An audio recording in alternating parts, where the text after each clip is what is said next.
Michael Azerrad's Come As You Are, the story of Nirvana, was first published in 1993 and immediately cemented its place as the definitive biography of the band and its frontman Kurt Cobain. Significantly, this was the only book written with the full cooperation of all three band members, Cobain, Chris Novoselic, and Dave Grohl, and it featured extensive original interviews with the notoriously reluctant Cobain. 30 years later, Azerrad returned to his seminal work to create Come As You Are, the Amplified Edition. This expanded version is essentially a book within a book, where Azerrad overlays the original narrative with hundreds of new essay-like annotations. Benefiting from decades of hindsight and journalistic growth, Azerrad reconsiders the cultural forces of the 1990s, debunks myths, corrects Cobain's youthful exaggerations, and offers a deeper analysis of the band, transforming a classic biography into a layered retrospective on tragedy and legacy. Can an author take his career-defining work and make it even more essential 30 years on? That's what I'm going to look at in this episode of Loud Lit. Hey, thanks for checking out the Loud Lit podcast. My name is Matt Reno. I'm a big fan of music, and I also love reading artist biographies and other books on my favorite genres to get a deeper appreciation of the music I enjoy. I started this show to encourage listeners like you to check out some of the books that have helped me find that deeper appreciation. Most of the music I listen to is rock, so we're going to hear a lot of reviews on that genre in this podcast. Things like punk, metal, grunge, we'll even go back to the oldies. I've got a Beach Boys book, things like that. I'm also a fan of hip-hop, so we'll have reviews on that genre as well. In fact, just last night I started a bio on Tupac Shakur, so that review will be forthcoming. And who knows, maybe I'll use this podcast as an excuse to get into other genres of music and books. And if you ever want to buy a copy of any of the books I talk about on this show, I'll always include a link in the show notes to my bookshop.org profile. Bookshop is an awesome company. Its mission is to connect readers with independent booksellers all over the world. Every purchase on the site financially supports independent bookstores.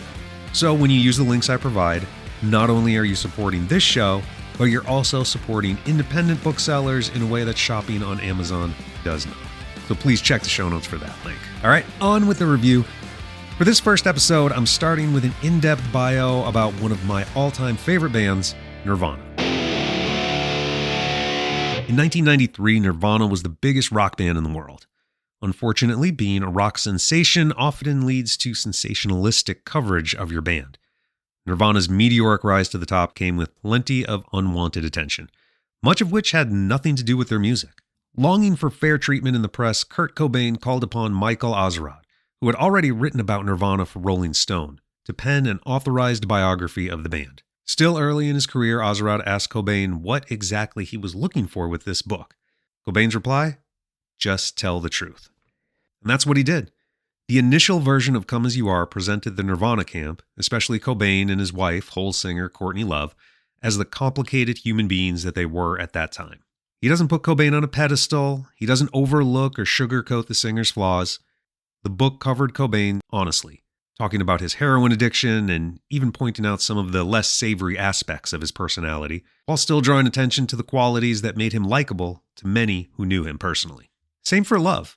Her abrasive personality has brought her lots of scorn over the years, and Azerrad didn't hide that, but he also gave her credit whenever it was due and debunked some of the myths that have unfairly dogged her from the Nirvana years on. As much as the original Come As You Are stood out for its honesty and integrity, the amplified Come As You Are delivers even more of what made its predecessor such a great read. Here, Azerrad taps into the benefit of hindsight as well as his 3 decades worth of music journalism experience. The book goes back and forth between the original text and Azerrad's updates. Despite constantly hopping back and forth in time, sometimes in between single paragraphs, it never feels jarring. It's a smooth read throughout. This edition expands upon stories from the original and corrects inaccuracies Azerrad missed initially.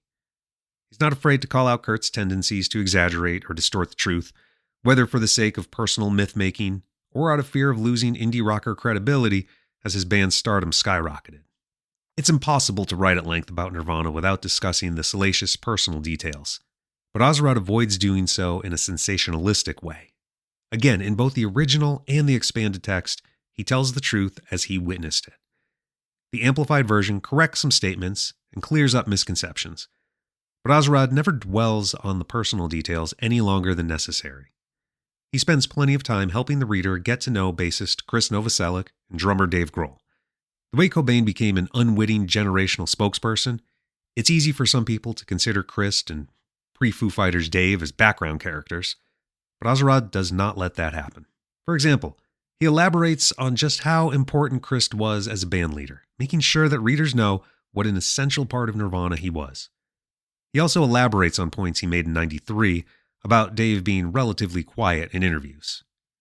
This seems odd now that we see Grohl as the Foo Fighters frontman and general rock and roll ambassador, but Azerrad uses this new addition to detail the band dynamics that caused Dave to remain more reserved during the Nirvana years.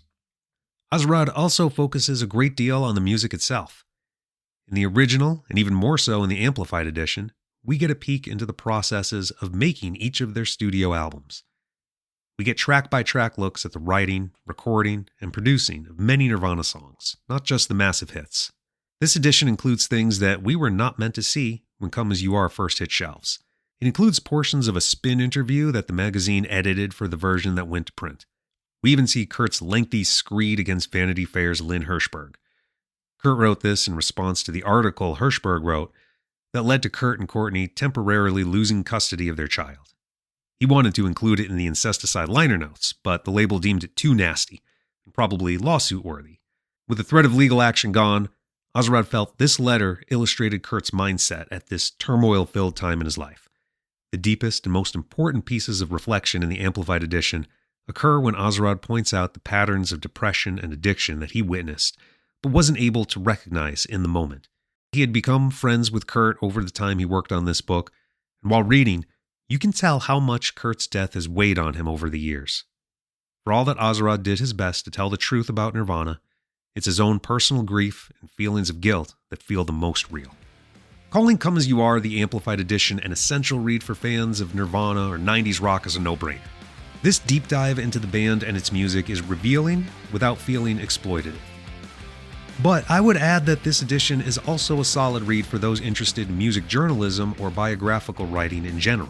As Azerrad interjects his own insight among the original text, he shows the challenges of being a biographer. He describes his decision-making process regarding what to include and what to leave out. When writing the original book, he missed some things due to his inexperience. But he also faced issues of moral and journalistic integrity, causing him to make difficult choices. His reflections on those decisions years later offer wisdom to young writers facing their own dilemmas, even in a very different media climate. Overall, I consider Come As You Are a must-read. Its original version was excellent, but with its 30-plus years worth of hindsight, Amplified Edition is all the more riveting. Thanks for listening to this first episode of Loud Lit. If you're interested in getting your own copy of this book, once again, click the bookshop link in the show notes. When you buy through that link, you'll be supporting this show as well as independent booksellers. And please rate, review, and subscribe so you can keep getting more music book recommendations. My name is Matt, and until next time, keep reading, keep rocking.